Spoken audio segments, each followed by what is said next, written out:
सब भाई और बहन को जय मसीह की।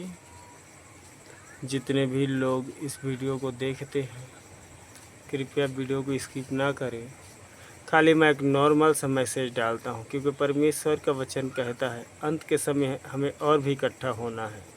और प्रभु का हम धन्यवाद करते हैं कि अंत के समय में हमारे पास टेक्नोलॉजी है, मोबाइल है। तो हर एक मसीही भाई और बहन को कहना चाहता हूँ, हम तो शॉर्ट वीडियो बहुत देख चुके हैं, हम फिल्म बहुत देख चुके हैं, हम नाना प्रकार की समाचार बहुत देख चुके हैं, लेकिन इस समय हमारा सीरियस होने का है। हमें पता नहीं कि परमेश्वर हमारा कब बादलों पर खड़ा होगा और हमें उठा लेगा। मैं चाहता हूँ कि सबके जीवन में परमेश्वर का आत्मा काम करे, क्योंकि उसका वचन कहता है मत डर, मैं तेरे साथ हूँ, मैं तुझे अपने हाथों में उठाए रहूँगा। तो परमेश्वर के नाम से जिसे भी ला जाता हूँ, अगर कोई परमेश्वर की बातों को कहने में डरता हूँ तो मैं चाहता हूँ प्रभु आप सबको सामर्थ और आशीष दे और हमेशा आपके मन में नम्रता और धीरज रखें।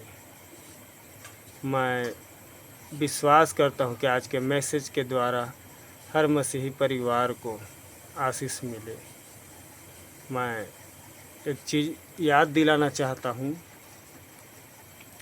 हम लोग जानते हैं, जब अब्राहम के बारे में पढ़ते हैं तो अब्राहम ने कहा, परमेश्वर ने कहा अब्राहम से कि मेरे पीछे हो ले, और उसके साथ साथ चला और एक दिन उसे आशीषित किया।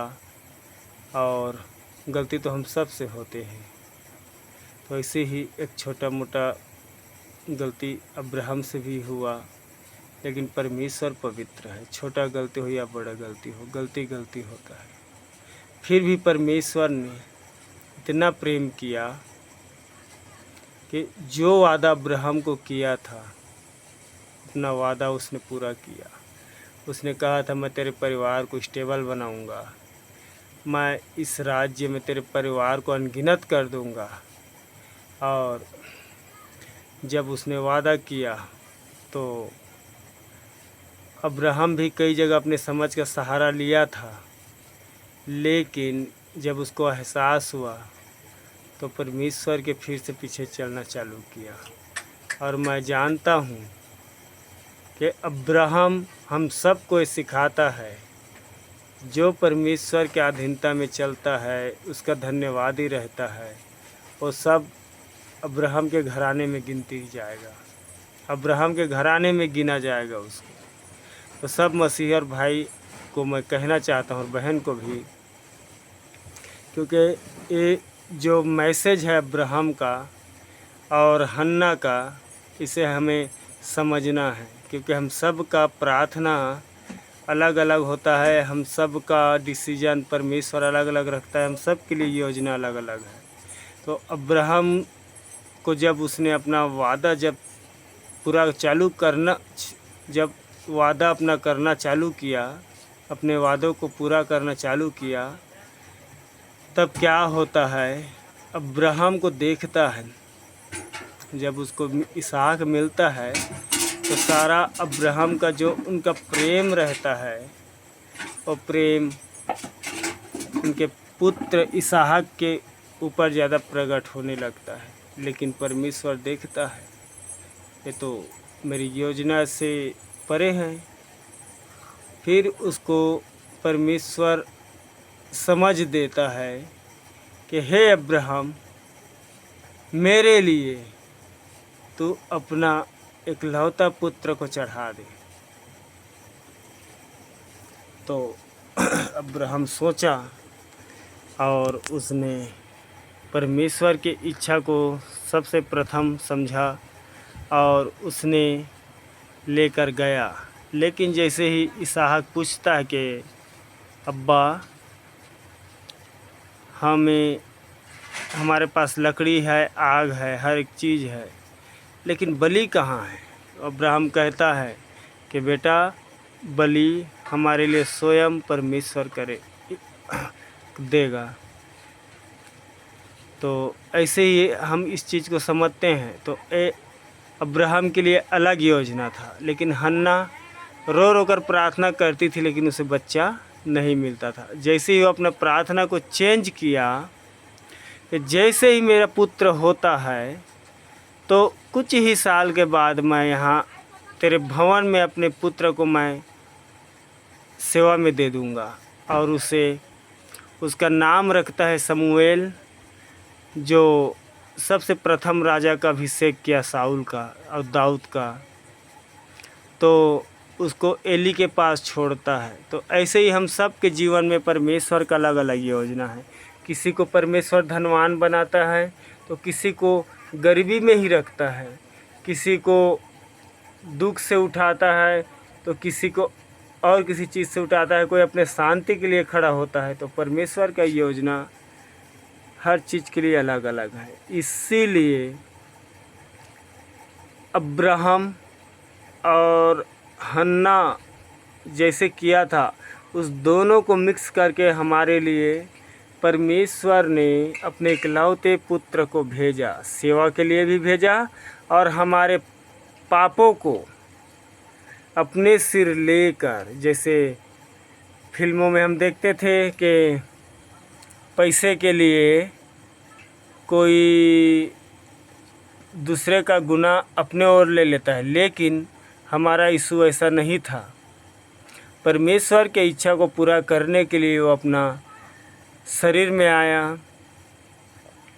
और उसके इच्छा को सबसे प्रथम रखा, और उसने उस इच्छा पे चला भी, और परमेश्वर का नाम हमेशा ऊंचा किया। क्योंकि हम देखते हैं अब्राहम की पुत्र की तरह परमेश्वर ने अपने पुत्र को बलिदान कर दिया, और हन्ना की पुत्र की तरह अपने पुत्र को परमेश्वर ने क्या किया, हमारे लिए पृथ्वी में भेजा जहाँ गंदगी से और कुछ नहीं था। हर मनुष्य के दिल में कालापन, हर मनुष्य के दिल में पाप उमड़ता था, कोई धर्मी नहीं था। तो मैं परमेश्वर को धन्यवाद करता हूँ, उसकी महिमा को मैं धन्यवाद करता हूँ, उसकी योजनाओं को मैं धन्यवाद करता हूँ, क्योंकि उसके पुत्र के बलि के द्वारा हम निष्पाप ठहरे हैं। क्योंकि वचन कहता है जो भी यीशु के नाम से यीशु के पीछे चलता है वो पिता के बेटा और बेटी कहलाता है, और उनका नाम पवित्र शास्त्र में लिखा जाता है कि स्वर्ग में उनका नाम लिखा जाता है। और क्योंकि इस चीज़ को हम देखते हैं लूका 10:19 के नीचे जब पढ़ते हैं 20-21 में, तो कहता है जो भी अधिकार मैंने तुम्हें यीशु के नाम से दिया इस चीज़ में घमंड मत करो, तुम आनंद करो कि तुम्हारा नाम स्वर्ग में लिखा गया है। तो मैं सब भाई और बहन को ये कहना चाहता हूँ, और जो भी मेरे वीडियो में कमी रहता है एडिटिंग का, और क्योंकि मैं पढ़ा लिखा नहीं हूँ, इस चीज़ को मैं अपने भाई से सीखा हूँ कि कैसे वीडियो डालते हैं, इसीलिए मैं बात करते करते लड़खड़ाता भी हूँ। तो सब जितने भी सुनने वाले हैं, जितने भी इस वीडियो को देखने वाले हैं, सब परमेश्वर से मेरे लिए प्रार्थना करें कि प्रभु मुझे आशीषित करें, मुझे बाइबिल पढ़ने में सामर्थ्य दें, और बाइबिल के हर एक रहस्य को परमेश्वर के आत्मा के द्वारा मैं समझने पाऊँ और उसकी इच्छा को जानने पाऊँ। तो मैं चाहता हूँ कि हम सब के जीवन में कुछ न कुछ बलिदान है, हमें समझना चाहिए, हमें समझना चाहिए इस चीज़ को इस अंत के समय में, क्योंकि वचन भी कहता है अंत के समय में हमें इकट्ठा होना है, और जहाँ भी हम मिलते हैं तो स्वयं परमेश्वर की बात को हमें कहना चाहिए। हमें नहीं कि फलाना जगह में सताव है, फलाना जगह में उसको मारा है, उसको अंदर किया है, ये सब व्यर्थ बात है। क्योंकि परमेश्वर का वचन कहता है, परमेश्वर का वचन यूहन्ना 16:33 में कहता है, तुम्हें मुझ में शांति मिले, तुम्हें मुझ में शांति मिले, संसार में तुम्हें कलेश होता है, परंतु ढांढस बांधो, मैंने संसार को जीत लिया है। हालेलुया।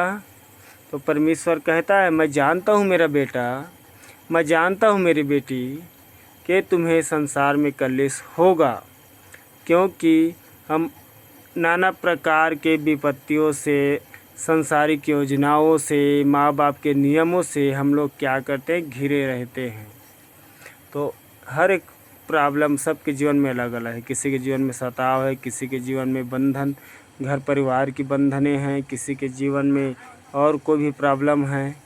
लेकिन संसार को जीतने के लिए दृष्टांत जो प्रभु यीशु मसीह ने कहा है कि तुम अपने भाई को माफ़ करो, अपने बहन को प्रेम करो और अपने बैरी से भी प्रेम रखो और सबको एक समान प्रेम रखो, क्योंकि जैसे हमारे परमेश्वर ने किया था, जो परमेश्वर ने पृथ्वी पर किया वैसे ही हमें भी करना है। तो मैं सब भाई और बहन को कहना चाहता हूँ, हम सब इकट्ठे रहें, क्योंकि अंत के समय में परमेश्वर जब उठाए कलीसिया को तो कोई भी देह नीचे छूटने न पाए, क्योंकि वचन कहता है जो निकम्मा पेड़ रहेगा उसे काट कर डाल दिया जाएगा। तो सब एक दूसरे के लिए प्रार्थना करें, क्योंकि वही हमारे लिए सामर्थ्य है। क्योंकि परमेश्वर अपने बेटा और बेटियों, अपने दास दासियों की बातों को सुनता है। हम कहीं पर भी प्रेय सभा भी रख सकते हैं, कहीं पर हम एक दूसरे के लिए फ़ोन के द्वारा प्रार्थना भी करवा सकते हैं। मोबाइल अच्छी चीज़ है, अगर अच्छा यूज करो तो हर भाई और बहन अच्छा यूज कर सकते हैं मोबाइल को, और बहुत सी सांसारिक चीज़ों से दूर रहें। तो सबको जय मसीह कहता हूँ मैं, सबको प्रभु आशीष दे। आमीन।